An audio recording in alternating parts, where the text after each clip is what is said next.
just us. Injustice strikes home the most when it's personal. Oftentimes, what makes us really angry is when somebody wrongs us, our family, our neighborhood, our race. When we can relate, identify, and feel the hurt personally. That motivates us to do something. But what do? When I was young, there was a bully in our neighborhood named Jeffrey. I was little, and he used his power to dominate and tyrannize me. He and a friend one day pinned me to the ground and were trying to pry my jaws open to feed me snails. Jeffrey was big and powerful, and I was little and powerless up against him. Most of us saw Derek Chauvin with his knee on George Floyd's neck a few weeks ago, and that George died from that abuse. There's a sense of anger and rage that's provoked when someone abuses their power and victimizes others.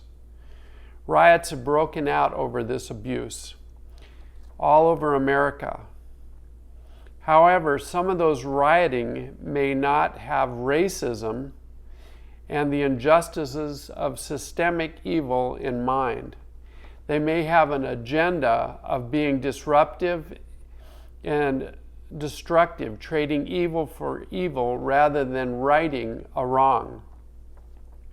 Of those rioting, some are using anger in this unjust situation to be destructive, while others really do want to be heard and see justice established. Injustice hurts us and makes us angry. I have a pastor friend from a black church who says that the white community needs to be able to hear the pain of those in the black community. We need to listen. I'm a counselor and have been listening to people's pain for 50 years. I know when someone cares enough to listen that can bring healing into another's life. I also know when people are hurting and feel powerless and are not heard, that it increases their frustration and they get louder and louder and louder. Frustration turns to anger. The problem with that is that expressing anger can hurt others. Like the black man who invested his retirement into his business and it was burnt to the ground through rioting. Trading evil for evil does not change the system, as Martin Luther King or even Branch Rickey knew in their effort to change the negative influences of racism in America.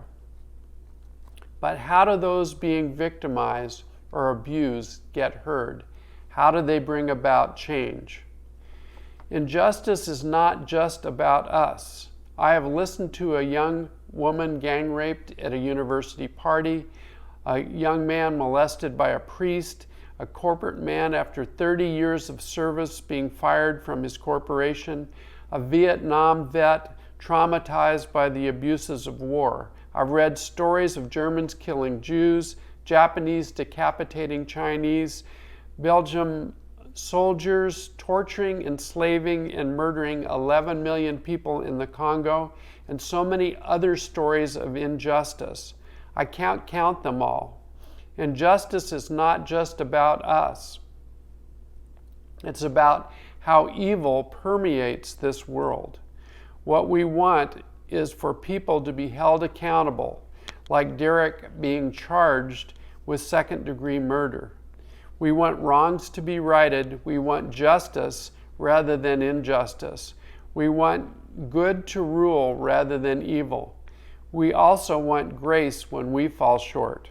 We want someone who has power to stop those who abuse their power and to do what is right.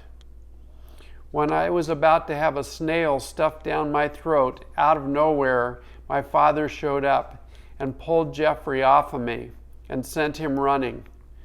He was my hero that day and saved me from being abused.